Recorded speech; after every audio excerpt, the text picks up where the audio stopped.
I noticed that some of the compounds that you work with are being used by car makers, including Mercedes-Benz. What are these futuristic plastic alternatives? Thank you, Matt. Thank you, Alexis, for having me. In our case, it's something really very different from what we've been used to. As you know, all these compounds have historically been made from oil-based materials extracted from the planet in some way or another. And we have a new plastic replacement that is literally made from chicken bones, vegetables, fruit, all the packaging that it came in, whether it's a pizza box or a pulp tray or a polystyrene tray, and all of the mixed plastics. We're able to turn all of these, all your garbage basically, into a material that replaces oil-based plastics. So I'm wondering now, since the war with Iran and the closure of the Strait of Hormuz for all intents and purposes, and now, oil, the flow of oil, the supply chain being greatly disrupted, are you the beneficiary of that? Are you having conversations with folks who want to learn more about what you're doing and bringing on new customers? There's no question that it has. I mean, in many ways, the closing of the Strait of Hormuz has highlighted many of the issues that we suffer from whenever we need to use extracted materials that are based only in certain regions of the world. And to top things off, as you well know, the UAE, Saudi Arabia, is an area where a large volume of petrochemicals is produced. So really the impact worldwide, I've been in this business for over 40 years, and the impact that we're feeling today, I've never seen before. So there's no question that this is changing very much the way that people think and the way that people think about their supply chains. So what is the actual product mix or revenue mix for you at UBQ, and how big a portion is these plastic alternatives, and how quickly is it growing? Well, 100% of what we do in some way or another is replacing plastics. That was the whole idea. The way that I like to describe it is we took the garbage of the garbage, everything that no one wants, and we were able to turn it into a raw material in many ways, it's the dream that many people have dreamt about for so much time. So everything that we do will replace plastics. Our growth has been very good, particularly since Iran. Unfortunately, not fast enough as we would like, and just basically because change is not an easy thing. Where do you get all that trash? I don't know if you like to use that word. Where do you find all that waste? Where do you get everything that you recycle into alternative plastics? So the nice thing about it is that that's one thing that we're not missing, and it doesn't depend on any region of the world.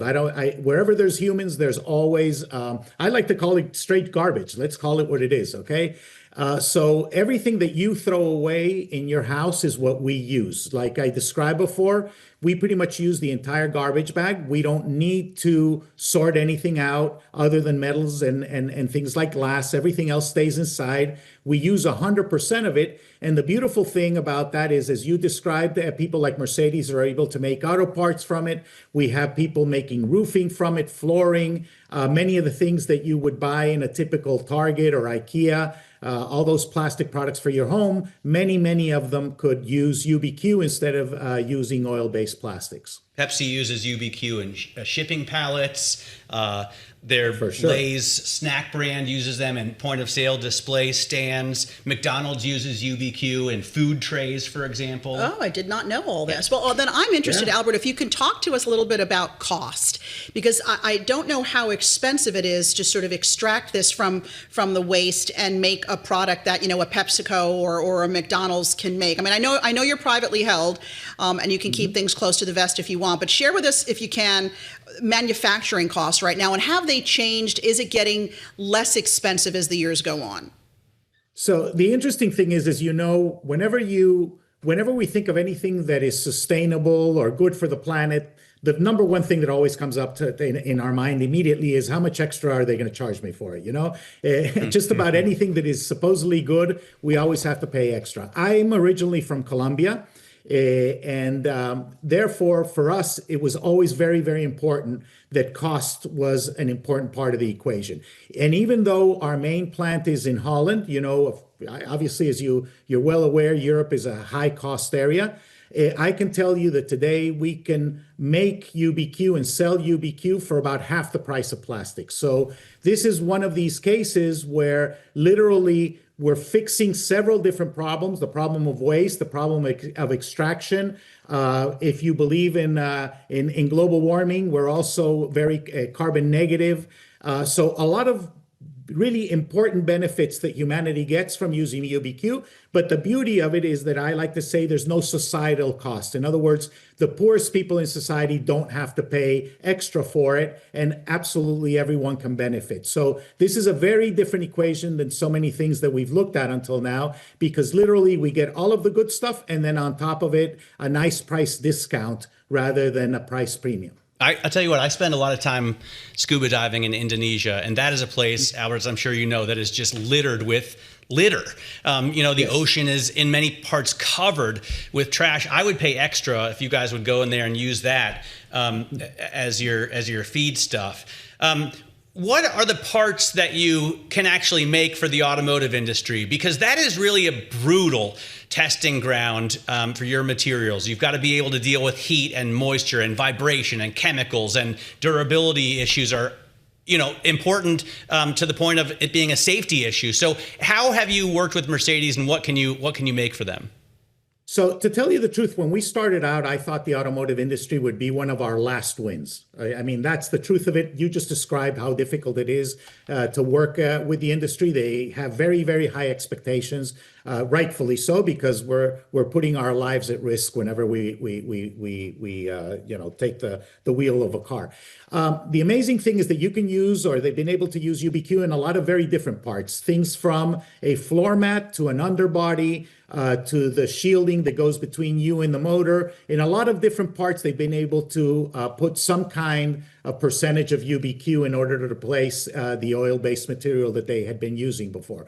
So in that sense, it's very favorable. And the reason that I think that the automotive industry was, or at least Mercedes was able to fast track this, is because of leadership. And this is one of the most important things, particularly when you're talking about innovation. What you realize is that there are companies that talk about innovation. There are companies that talk about making change, but they really don't.